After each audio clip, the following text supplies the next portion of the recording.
What's up, guys, and welcome back to another Market Watch Wednesday here on the InkCast. Yep, you're still stuck with me, but Brad should be back soon to take this back over. But we're going to be looking at the movers, the sellers, and the best bargains when it comes to Lorcana. Let me know down below, what card are you still needing to pick up, and what's keeping you from doing it? First up, we have a Tinkerbell. Yeah, this one's no surprise. With Bucky running around everywhere, we're seeing a resurgence in Tinkerbell, grab your swords, just steal in general with that top end. And this is why we have Tinkerbell starting to go back up. Now you can see that Tinkerbell took a huge dip a few months ago, and that was just because she kind of wasn't being played anywhere. And because of that, Bucky has came alive with the discard meta. Again, yes, Diablo pushing that card into new heights with the new Floodborns and things like that getting printed.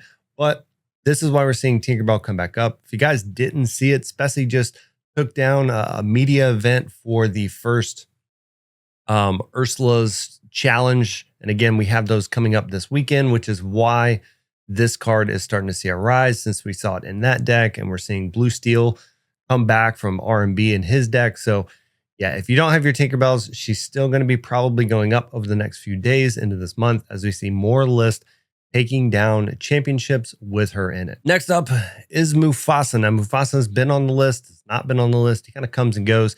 This is one of those cards, just a really great card. He's going to come down for 5. He's inkable, so you can always throw him away. But the Mufasa decks are so good. They tap for a lot of lore, and they're really hard to deal with, especially with the removal packages and things like that that are out there. So yeah, he's just a card that's always going to be around. You can see he's not back to his all-time high, but he is starting to go back up. All right, so next up we have And Along Came Zeus.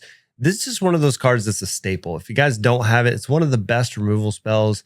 Sure, it's not inkable, but it's only 4. It does 5 to locations, so it can help you with those castles that are going to be running around everywhere this weekend and throughout the month. And again, just a clean removal spell, especially because it can be sung. So this card in general is going to be seeing play everywhere, 3, 4 in every deck.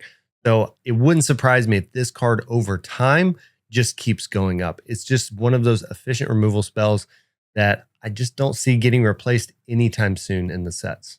All right, so we have another one, which is Ariel. Yeah, she's been on the list before. You can see she's kind of up and down, up and down. Hasn't really made a huge jump, but it is a sign that maybe Steel Song is coming back. So I wanted to call this one out, even though it's not just a great bump up or anything like that in price. It is technically going up over the last day. It's down for the week, but I wanted to call this one out specifically because this weekend I would imagine seeing more people going back to Steel Song and things like that, since we are seeing Sapphire Steel start to make a little bit of a resurgence too against that Bucky threat. So all in all, I think we're going to see a couple cards on here from Steel Song, and it wouldn't surprise me if the deck actually is seen at a lot of these different events. And speaking of Steel Song, we have Cinderella. Again, Cinderella, one of those main cards in Steel Song, the first 1-drop you're going to always be playing in that deck. You can see she is also up for the day and for the week. So overall, this is the card that kind of lets me know people are picking up Steel Song and they're probably taking it back to the championships.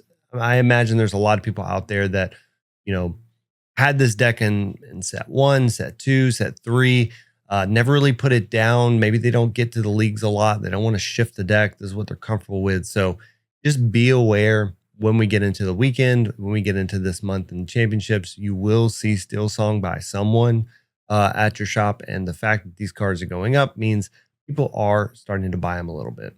Another one of those classic cards when it comes to Amber is the Bare Necessities. It is also up for the day and for the week.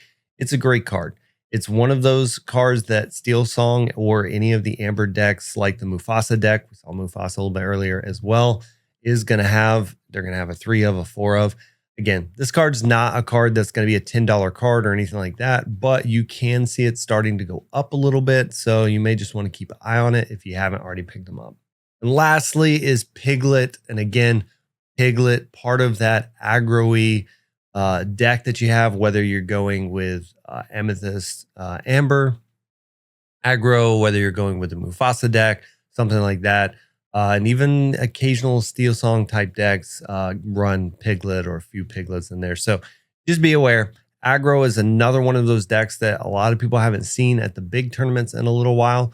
They haven't really made the day twos and things like that. But when you come to these shops and these championships and stuff like that, some people just want a super aggro deck. And if you don't have answers, you're not going to win. So yeah, we're seeing Piglet going back up. This one is a card that's actually on the rise. You can see it's just been steadily going up. So if you don't have your Piglets, it may be a good time. You may want to wait till after set championships. If you're not going to be playing Piglet, Piglet may come down a little bit because of that. Just keep that in mind. But anyway, those are your top movers. With that, we're going to jump into the best sellers. All right. So again, a big shout out to Card Market, keeping up with this data so we can easily see it. Another thing to point out is if you guys aren't part of TCG Player, we just had an email go out as well, revealing the top selling card of each of the different games. And with Lorcana, it was Sisu. So not only in the European market with Card Market, you have Sisu at the top of this list, but also on TCG Player, Sisu is still on the top of this list. It's still the same three cards, but now you can see Be King Undisputed is actually ahead of Flynn compared to the previous weeks. So this is where we are with this list. A lot of these red cards, and keep in mind, this is what we're seeing in a bunch of the red purple decks, as well as some of the Ruby Sapphire. Some of the Ruby Sapphire doesn't run the package. Some of the decks run like 3 ofs instead of 4 ofs, but these cards are definitely in the red purple, the Ruby Amethyst deck. So this is kind of a sign to me that people are still picking these up. People are going after that deck after it took down the 10K, and they're really focused on that. So keep that in mind again for this weekend. I'm kind of centering all of this towards that because I know we all want to win our Ursulas, and we'll have a video here at the InkCast talking about our tournament experiences as we are kicking our first one off this weekend as well. So we'll keep you posted on what we're seeing, how it's going, and all of that. But as you can see with the top sellers, we're looking at those 3 cards. And if you look down on that list, number 4 being Queen's Castle. Again, just a monster of a card. It's always been a monster of a card, and it is starting to rise as well. I think it's close to like $8 or $9, something like that, over on TCG Players. So if you haven't got your castles, another one of those staple cards. It is the best location, at least in my opinion, in Lorcana, and it's not going anywhere for a while. So if you haven't picked those up, you may want to look into them, because with us going into set 5 next month, yeah, all those cards can be a little bit harder to find over time, just like we saw with set 1 and Maui's and the quills and things like that. So just keep that in mind. When we're looking at best bargains, it's pretty much saying like, hey, average market price is this. These cards right now are below that, and you can definitely see that with cards like Quill. Again, this is in euros, but even with that, our quills are $10 or $11 on TCG Player in the States. So you can see that card is a good bargain if you can find them for a lot cheaper. One good thing to do with this, looking at TCG Player and looking at Card Market specifically for the European market, if you're seeing cards on our side start to spike and stuff like that, it may be a good idea to look and see what you see in the European market that's maybe below those numbers, because if ours are starting to go up, yours may go up over time. It is a different meta. But again, a lot of people try to just copy whoever won whatever, right? Who won this challenge or this 5K or 10K. So just be aware of that. But we're seeing some good cards here. Stitch Rockstar. He is going up a little bit on the TCG side. Again, couple cents, things like that. Still a great card, and will always be a great card because of the shift and the ability on there.